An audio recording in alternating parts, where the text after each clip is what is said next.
Hello दोस्तों, कहानी दुनिया चैनल पर आपका स्वागत है। आइए सुनते हैं मीनू त्रिपाठी जी की लिखी कहानी परिवेश। क्या हुआ अदिति, इस तरह मुस्कुरा क्यों रही है? दीप्ति की ये पूछते ही अदिति की हंसी छूट गई। बड़ी मुश्किल से खुद को संयत करके बोली, मैं सोच रही थी कि अगर ईश्वर ने इस दिल को जुबां दी होती और साथ में स्वर भी दिया होता तो क्या होता? इस दुनिया में घमासान छिड़ा होता और क्या होता? तू भी ना कितनी बेतुकी बातें सोचती है। वैसे देखा जाए तो दिल बोलता तो है, बस सामने वाले के दिल के तार जुड़े होने चाहिए। तभी तो माँ बाप, प्रेमी प्रेमिका, दोस्त, ये सभी एक दूसरे की भावनाओं को बिन बताए ही समझ लेते हैं। जैसे मैंने समझ लिया है कि ये बेतुकी बात तेरे दिल में ऐसे ही तो नहीं आई है। दीप्ति की बात सुनकर अचानक ही अदिति संजीदा हो उठी। कुछ सोचते हुए बोली, दीप्ति, अक्सर हम रिश्ते बनाने में जल्दबाजी कर जाते हैं और जब तक हमें अपनी गलती का एहसास होता है तब तक हमें कमिटमेंट के बोझ तले दब चुके होते हैं।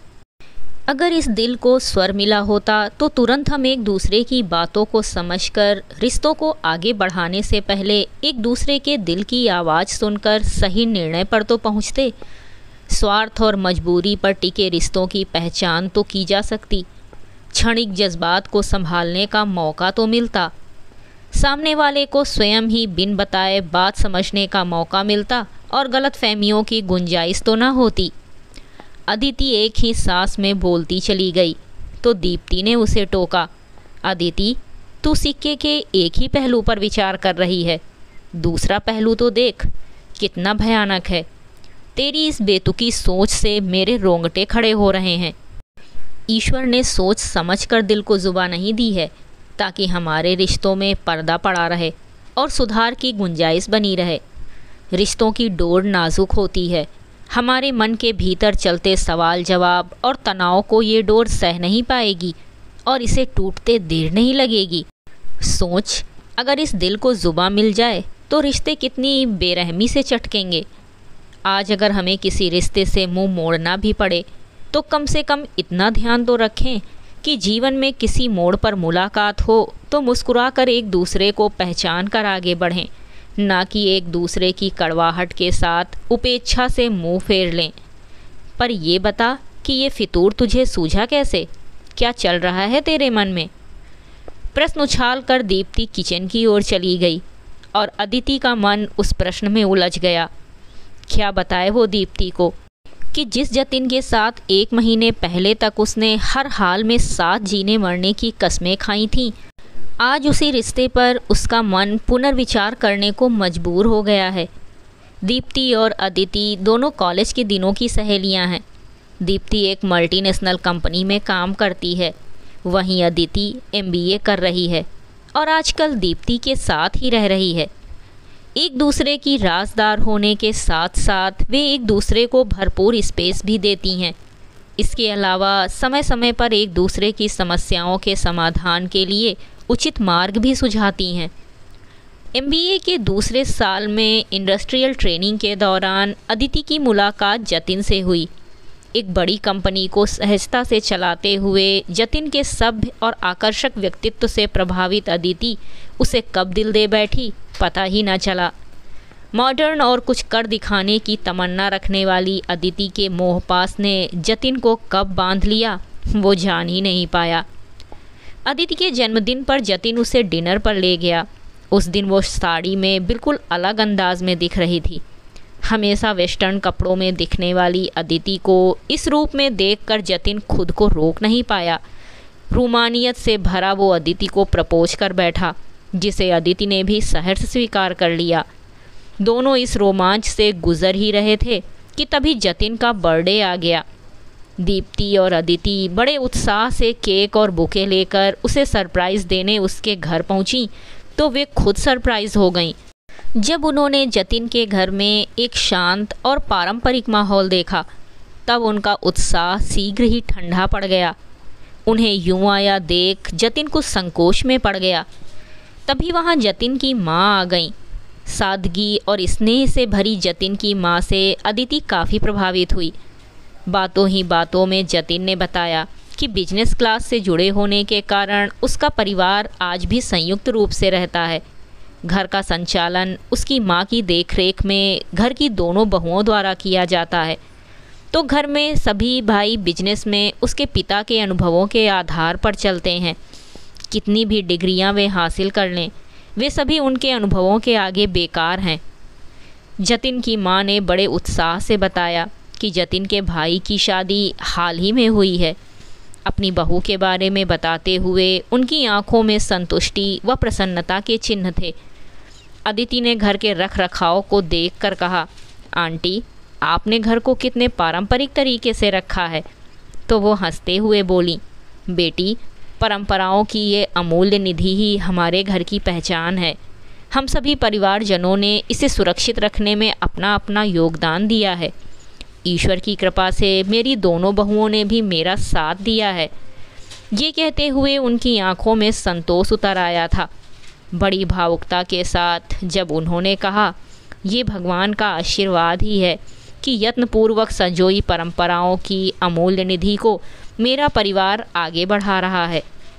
ये सुनकर जहां अदिति कुछ सोच में पड़ गई, वहीं दीप्ति उनके घर के परिवेश को देखकर उत्साहित नजर आ रही थी और तारीफ़ें करते नहीं थक रही थी।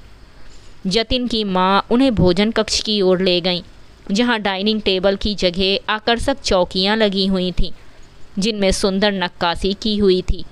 थालियों में लगा राजसी नाश्ता देखकर तो उनकी आंखें फैल गईं। अदिति और दीप्ति ने जीन्स पहनी थी, इसीलिए नीचे बैठने में कुछ दिक्कत हुई। जतिन की माँ ने बड़े मनुहार के साथ उन्हें नाश्ता करवाया। रोज़ ब्रेड बटर पर आश्रित दीप्ति के लिए आज का ब्रेकफास्ट किसी 5 स्टार होटल के नाश्ते से कम नहीं था। तभी जतिन की दोनों भाभियाँ आम रस लेकर आईं। सिर पर पल्ला लिए उन्हें देख अदिति कुछ और सिमट गई। उनके घर के पारंपरिक माहौल में वो स्वयं को असहज महसूस करने लगी थी। आप कुछ और लीजिए ना, छोटी बहू के पूछने पर जतिन की माँ बोली, तुम लोग बातें करो, मैं कुछ देर में आऊँगी। अदिति ने दोनों बहुओं के चेहरे को ध्यानपूर्वक पढ़ा, लेकिन उन चेहरों में थकावट और शिकायत का रंच मात्र भी चिन्ह नहीं था।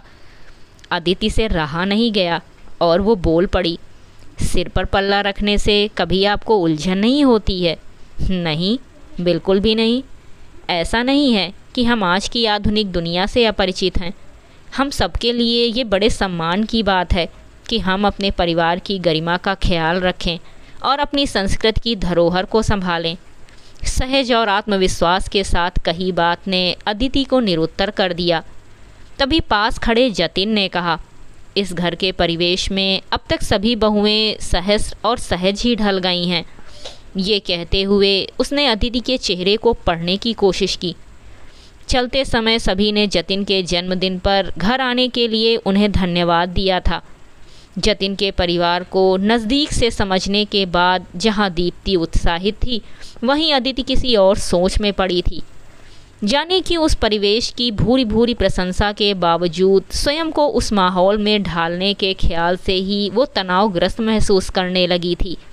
वो खुद से प्रश्न करने लगी कि क्या ये वही जतिन है जिसने उससे प्यार किया था, या फिर उसका प्यार उस मुकाम पर नहीं पहुंच पाया जिसमें सामंजस्य के लिए किसी और सोच विचार की कोई जगह नहीं होती है? क्या उसका प्यार अभी कच्चा है? जिस जतिन को उसने दिल दिया था और जो उस दिन अपने घर पर मिला था, दोनों के बीच अंतर को पाटने की कश्मकश में पूरा दिन निकल गया। अदिति, आज खाना नहीं खाना क्या? हाँ। अदिति मानो नींद से जागी हो। खाने की मेज पर छाई चुप्पी को दीप्ति ने तोड़ा। अदिति, तेरे दिल में जो भी है उसे जल्द से जल्द जतिन को बताना बेहतर है। आज के ज़माने में अपनी संस्कृति और परंपराओं से जुड़ा होना सुखद है। हम सभी एक अलग परिवेश में पले बढ़े हैं, हमारी अपनी अलग महत्वाकांक्षाएं हैं। ऐसे में बिल्कुल नए परिवेश में ढलना एक दुष्कर कार्य है। शादी के बाद सामंजस्य जरूरी है, पर सामंजस्य के नाम पर जहां पूरे अस्तित्व को दांव पर लगा देना उचित नहीं है, वहीं अपनी आवश्यकताओं की पूर्ति के लिए उस घर की सुख शांति को दांव पर लगाना भी ठीक नहीं है। सच सच बताना अदिति, उनके घर में जो शांति और सुकून था, क्या वो पहली बारिश की बूंदों के बाद उठी सोंधी महक सा नहीं था? पर बावजूद इसके तुम तनाव में थी, क्योंकि तुम स्वयं को उन परिस्थितियों में रख कर देख रही थी, जबकि मैंने उस महक को भीतर तक महसूस किया, क्योंकि मैं जानती थी कि मैं यहाँ थोड़ी देर के लिए रुकी हूँ। मेरी एक अलग दुनिया बाहर इंतज़ार कर रही है, पर तुम वहाँ ठहर कर अपने मन मुताबिक दुनिया की खोज कर रही थी। अगर तुम अपनी ज़रूरतों के हिसाब से चलोगी तो ये तुम्हारी स्वार्थपरता होगी, क्योंकि अपनी आवश्यकताओं की पूर्ति के लिए तुम्हें उस घर की चूलें हिलानी पड़ेंगी। पर एक बात बताओ दीप्ति, क्या कभी उस घर में परिवर्तन नहीं हुआ होगा? परिवर्तन ज़रूर आया होगा, पर वो तूफान बनकर नहीं आया होगा। उसने अपनी पैठ धीमी गति से की होगी। जतिन के परिवार में जो स्त्रियां हैं, वे सभी उसी मिलते जुलते परिवेश से आई हैं। उनका उस परिवार में घुल मिल जाना मुश्किल नहीं है। वो घर ऐसे लोगों पर टिका है जो स्वयं से पहले दूसरों के बारे में सोचते हैं। जतिन के घर जाकर एक सुकून का एहसास होता है, पर उसके पीछे न जाने कितने लोगों का योगदान है। तुम्हारा और जतिन का रिश्ता अभी कितना आगे बढ़ा है, ये तुम्हारा व्यक्तिगत मामला है। अगर अब तुम उस घर जाना चाहती हो तो उस घर के परिवेश को, जो वहाँ की पहचान है, मन से स्वीकारना होगा। उसे ज्यों का त्यों कैसे रख पाओगी, इस पर विचार कर लेना। दीप्ति की बातों से अदिति के मस्तिष्क में मंथन उद्वेलित हो चुका था। काफ़ी सोच विचार के बाद रात तक अदिति निर्णय ले चुकी थी। सुबह उठते ही उसने जतिन को फ़ोन किया। तय समय पर दोनों कॉफ़ी हाउस में थे। आज जहां अदिति तनाव रहित थी, वहीं जतिन कुछ असमंजस की स्थिति में था। जतिन के कुछ बोलने से पहले अदिति बोल पड़ी। आज मैं जो कुछ कहूँगी, मुझे विश्वास है तुम समझने की कोशिश करोगे।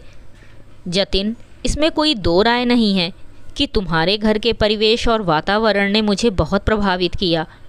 आज के समय में भी अपनी संस्कृति को संभालना सुखद अनुभव है। जिन परंपराओं का निर्वाह तुम्हारे परिवार में हो रहा है, उनके साथ जाती होगी अगर मैं तुम्हारे परिवार में शामिल हुई तो, क्योंकि तुम्हारे और मेरे परिवेश में एक बड़ा अंतर है। उस अंतर को पाटने के लिए मैं तुम्हारे परिवार या स्वयं के अस्तित्व को दांव पर नहीं लगाना चाहती हूँ। मैं तुम्हारे घर पर आकर सुकून के कुछ क्षण तो बिता सकती हूँ, पर पूरी ज़िंदगी नहीं, क्योंकि मेरी अपनी अलग उड़ान है। मुझे अपनी मंजिल तक पहुँचना है। अदिति ने अपने दिल की बात कहकर जतिन की ओर देखा तो ऐसा लगा कि कुछ देर पहले उसके चेहरे पर छाए असमंजस के बादल छट गए हैं और मुस्कान के रूप में सुनहरी धूप ने जगह ले ली हो। दिल से एक बोझ उतरने से वो तनाव मुक्त दिखा। थैंक्स अदिति, तुमने जिस सहजता के साथ अपनी बात कही, उसके लिए मैं तुम्हारा शुक्रगुजार हूँ। जीवन में कुछ निर्णय समझदारी से लिए जाते हैं। उस दिन जब तुम मेरे घर आई, तब भावी बहू के रूप में तुम्हें देखकर मैं तनावग्रस्त हो गया था। मैंने भावावेश में आकर तुम्हें प्रपोज तो कर दिया, पर उसके बाद एक दिन भी चैन से नहीं बैठा हूँ। मैं हर पल तुम्हें अपने परिवार में फिट करने की जद्दोजहद में लगा रहता था।